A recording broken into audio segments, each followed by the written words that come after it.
Apollo. This seems really low. It is. Really? Me.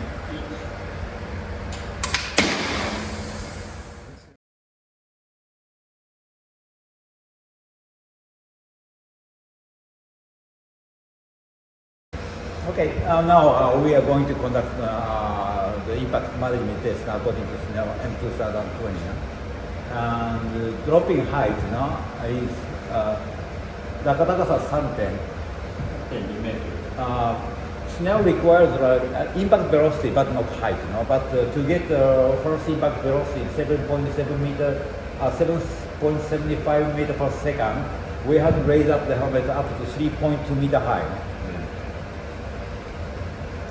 And we just demonstrate a test with the hemispherical anvil, so that more narrow impact surface, that might be very tough impact management test for the helmet. Deeper penetration. It taxes the shell much more and you'll get into it. 3, 2, 1.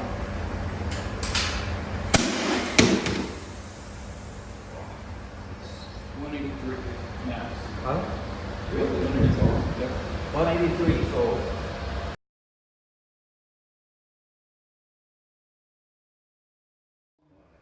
From basically, 7 meters. I'm sorry, 3.2 meters. So you're increasing the height by, and some standards like Snell or GIS, or even like Australian standards, so they require, two-time impact test for the same spot. And the first impact velocity is much higher, and the second impact velocity is slower because it simulated a real accident. The first impact right hit on the ground, might be very tough, and if also they go around, they are tumbling in the road. Maybe second impact, even they hit at the same spot, maybe the impact velocity will be less. So that makes sense. So therefore, second impact velocity, according to Snell M2020, is R-10, 6.78 meter per second, and dropping height is dropping height is reduced from 3.2 meter high to 2.5 meter high for second impact. 3, 2, 1. And peak acceleration should not be greater than 275 G. So in that regard, even though the shell was crushed or broken and the line was crushed, it would drop down to 181.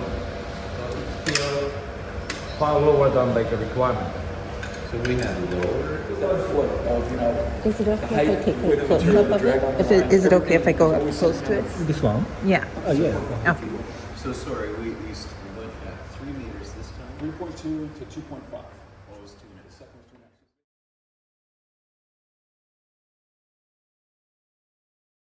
2.5. Will be fin height? No, this is FIA for auto. FIA. Oh, right. So FIA. So yeah, we like to just kind of show because it's fiberglass, not carbon, and it was not designed for the FIA drop height or speed. But we like to see how our motorcycle helmet can perform at such an extreme level. Oh, okay. So it's more like it's kind of like bragging because even though it wasn't designed for such an extreme, it does extremely well. And again, it kind of goes to the underscore. We don't design for standard, we design for performance. Therefore, this helmet that meets a much lower standard performs at a much higher level. So we would stop at that blue bar, 3.2 originally, and now it's going to 5. It's about 4.9 meter high. 3, 2, 1.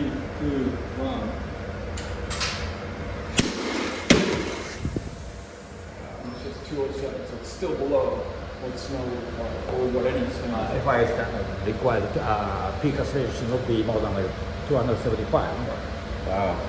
So even at a Formula 1 helmet impact, massive impact, it still stays below even the motorcycle helmet should have been.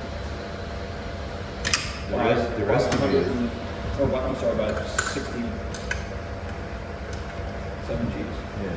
The rest of you may not look too good at it. No, that's the problem. It's like, years ago, my father made a comment about, guy wakes up, says, sir, you're alive, congratulations, but it couldn't be much for the rest of your body.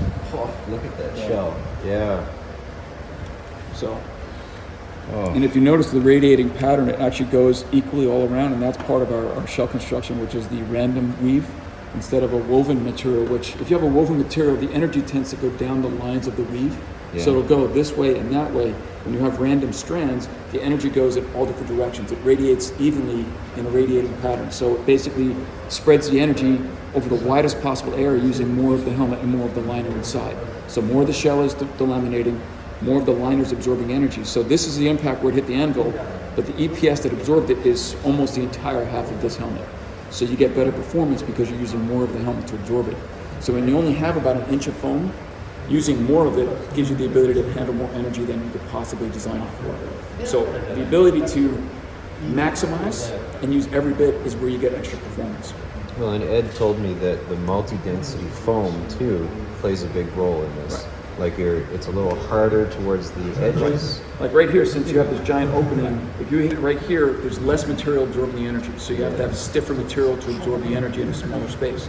When you get up here, it's extremely soft because you're using so much more of it, it'll absorb the energy over a wider area. So it's a softer, more comfortable, more enjoyable crash. I've coined that phrase. But in the grand scheme, we've been able to realize that in order to keep the helmet uniform thickness, we had to tune each area. If you wanted if you wanted one density to absorb the same energy here and here, the helmet would have to be incredibly thick. But in order to keep the thickness very uniform, this is a little more dense, a little less dense, much less dense, a little less dense, a little more dense. So basically it's playing the game of tuning as per necessary. Now, of course, it's a little more complicated. We have 10 different densities to choose from. Then we have to figure out which densities go into which shell and which areas and how much. So these guys have to figure out this very complex algorithm in your head, if you will. You can't just Google it. There is no formula.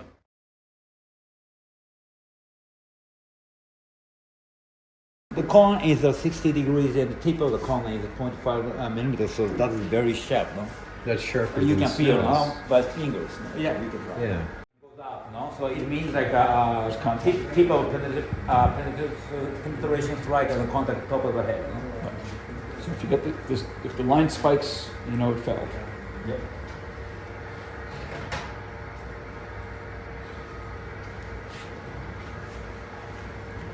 First, we try to test just on the hole. No? The whole ventilation hole nowadays diameter is about 10 millimeters. No? So because Snell tests everywhere, you have to because they can choose a hole. Yeah. So again, ECE, you can choose to not put your holes anywhere they're going to test. Obviously, you wouldn't because you don't want to minimize your performance, but Snell and DOT can do it anywhere. So we have to test everything. So we even tested the holes just to make sure it's going to pass. And basically, when you look at the performance level, since it's basically a pass or fail, but in this test, the system doesn't know whether we're testing a hole or not. Yeah, it just knows if there's contact. Right. 3, 2, 1. So nothing happens. Nothing. So it means like it doesn't contact. No pressure. And that was on a vent hole. It's on the vent hole. Wow. So again, we designed the shell with the random matrix of the fibers because when the striker hits the hole and it pushes out, it's supporting it in every different direction. It's not just a left or a right weave, it's 100% 360. So when the striker pushes and tries to blow the hole open, the fiberglass shell, the way it's developed, keeps it from blowing open. And then basically in some helmets for some performance, we put reinforcing materials around those holes to increase that performance even more. Cylon is on Right. top. To make it lower the center of gravity, but also help it resist the penetration of and the blowout of the hole. Yeah. Well, I mean, if it didn't go through in the vent hole. Right, you wouldn't think it would go through the fiberglass. Yeah. But we test anyway just to make sure. Sure. So the idea is, not the potential of what, is likely to happen, but what could happen. Because, if you're playing odds, we don't like What about the same hole again? Here. the second one? Yeah. And I don't know if we've ever done that. No. It's not required. Have we ever tested it twice? No. Yeah. I got to figure at that point. Be hard to do. But sometimes we lift up to drop in height, up to 4 meters. Okay.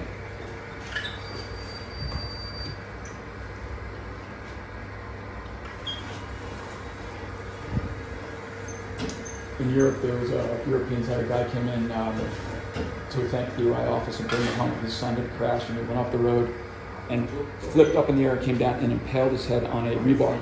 And when the father came up on him, he was still stuck on the rebar with his head, like his body dangling. And he thought that he just couldn't move because he was so awkward. He was just kind of stuck. And they pulled him off the rebar, and he was fine. And he had a hole that big and punched like 3/4 of the way through the styrofoam, but didn't hit his head. Well, that's way up there. 3, 2, 1. So amount of damage is a bit more, no? Yeah. But still, it's performing, no? So again, there aren't that many rebars pointing at you and stuff, but odd things happen. You know what I mean? Could be a stick or Stick, twig, you know, anything. You know. I think in terms of off-road, Yeah, and right. Well, crashing on them. we've actually had people, a racer going down a trail, and a dead tree branch was pointed straight at the trail, and it impaled the forehead of the helmet. So I mean, That's the second time on that same hole. No, they didn't double up. Oh. This was Foot that peg. one. Foot peg. But what they did was they went all the way to the ceiling and dropped it. so, and this is basically like a foot peg. So when people talk about there aren't that many sharp things out in the world to worry about, but foot pegs are fairly sharp, Yeah. and they have the weight of the motorcycle. So when a foot peg comes down and the weight of the motorcycle is trying to press through, and here nobody tests. This is below the test line. Yeah. But because Arai worries about the fact that you can get hit here, and this is a fairly weak opening, you want to make sure the shell's strong, we reinforce this area, and luckily for this guy, we did, because the foot peg couldn't break out and just completely break the shell. Not just necessarily go through it, but actually break it to the point where it would flex open.